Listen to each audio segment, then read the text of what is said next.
Can you please eat with your kamay? Of course! Lalo nang tagal ko na hindi kumakain ng, gamit ng kamay ko dito sa TikTok ko. Ang natatakam ako. Yung pagkain ko ngayon ay tira-tira lang tapos nagprito ako ng itlog. Kasi itong pork belly, ewan ko kapag lalong tumatagal, lalong sumasarap. Lalo kapag in-air fryer nyo, ang sarap, sobrang crunchy. ASMR. Tagal ko na rin hindi nagtatagalog sa harapan nyo. Kaya eto, magtatagalog na ako. Kamatis, itlog, tapos may kanin. Ang init! Pork belly. Ah!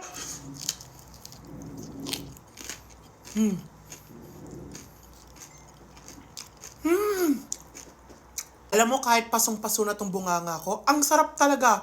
Kahit yung simpleng pagkain lang tapos lagyan mo ng kamatis, ang sarap!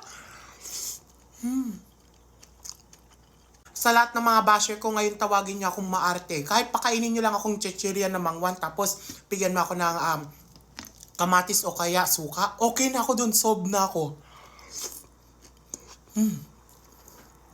Tulog maarte lang ako, pero hindi talaga ako maarte.